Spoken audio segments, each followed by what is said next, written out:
भाइयों बहनों, ये विपक्ष एक घमंडिया गठबंधन बनाकर आगे बढ़ा है। मैं आज यहां से राहुल बाबा को पूछना चाहता हूं, कोई संभावना नहीं है, दूर दूर तक नहीं है, मोदी जी ही प्रधानमंत्री बनने वाले हैं। मगर देश की जनता जानना चाहती है कि आपको अगर बहुमत मिलता है तो आपका प्रधानमंत्री कौन होगा। कोई दिखाई पड़ता है भाई आपको? दिखाई पड़ता है? चलो मैं एक एक कर कर पूछता हूं। शरद पवार जी बन सकते हैं क्या? सकता है क्या? भारत को आत्मनिर्भर और कोई बना सकता है क्या? महान भारत की रचना मोदी जी के अलावे कोई कर सकता है क्या? कर सकता है? 60 करोड़ गरीबों के जीवन में दीपक जलाने का काम मोदी जी के अलावे और कोई कर सकता है क्या? भाइयों बहनों, ये लोग अपने परिवार के लिए निकले हैं और मोदी जी उनका परिवार ही 130 करोड़ भारतीय है। 130 करोड़। भाइयों बहनों,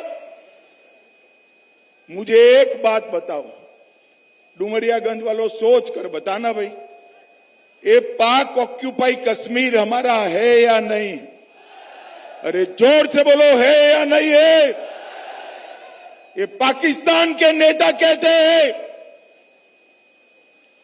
पाक ऑक्यूपाई कश्मीर हमारा है, और कांग्रेस के नेता भी कहते हैं उनके पास एटम बम है, उनका सम्मान करो। अरे राहुल बाबा, एटम बम से डरने वाले भाजपा वाले नहीं है, नहीं है। मैं आज डुमरियागंज की जनता को कहकर जाता हूं, पाक ऑक्यूपाई कश्मीर भारत का है, रहेगा, और हम उसको वापिस लेकर रहेंगे, ये हमारा निर्धार। भाइयों बहनों, इन लोगों की मानसिकता देखिए।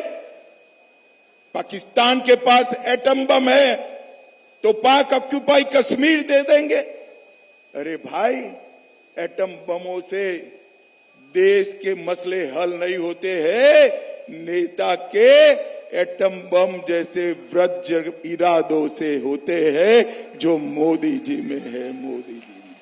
भाइयों बहनों, जब मैं 370 हटाने का बिल लेकर खड़ा हुआ, मोदी जी ने एक बड़ा फैसला किया कि इस देश में 2 संविधान नहीं रह सकते, 2 झंडे नहीं रह सकते, 2 प्रधान नहीं रह सकते। 370 हटाने का बिल आया, ये राहुल बाबा खड़े हो गए, उन्होंने कहा मत हटाओ। मैंने कहा भाई क्यों न हटाए? तो उन्होंने कहा कि पाकिस्तान में खून की नदियां बह जाएंगी। अरे राहुल बाबा, वो आपके दादी और नाना के जमाने में होता होगा, ये मोदी का राज है। खून की नदियां छोड़ो, कंकर चलाने की हिम्मत नहीं है किसी की, कंकर चलाने। भाइयों बहनों, मोदी जी ने इस देश से आतंकवाद को समाप्त किया है, इस देश से नक्सलवाद को समाप्त किया है, और इस देश को सुरक्षित करने का काम नरेंद्र मोदी जी ने किया है। और भाइयों बहनों, इस देश को समृद्ध करने का काम भी नरेंद्र मोदी जी ने किया है।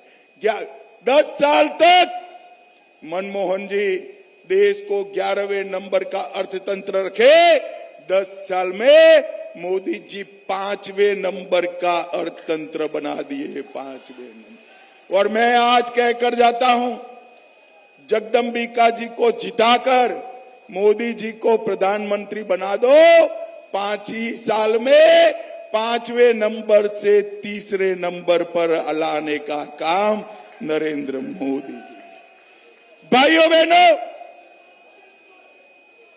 ये राहुल बाबा के नेतृत्व में ये जो इंडी अलायंस है, उसने एसटी, एससी, ओबीसी के आरक्षण पर डाका डालने का इरादा रखा है।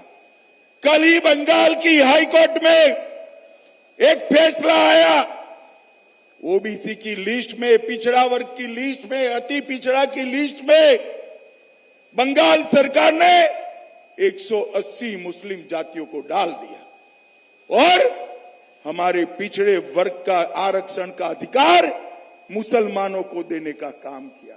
भाइयों बहनों, हमारा संविधान धर्म के आधार पर आरक्षण का समर्थन नहीं करता है, मगर कल 2010 से लेकर 2024 तक जितने भी मुस्लिम जातियां रखी थी, हाई कोर्ट ने उसको स्टे कर दिया। एक कांग्रेस पार्टी ने कर्नाटक और हैदराबाद में 5%, 4% आरक्षण मुस्लिमों को देकर पिछड़ी जातियों का आरक्षण कटौती करने का काम किया।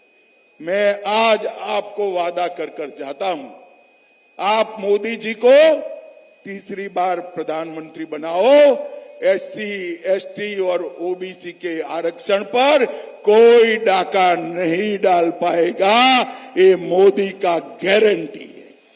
भाइयों बहनों, राहुल बाबा, अखिलेश बाबू, आप वोट बैंक की पॉलिटिक्स में अंधे हो गए हो।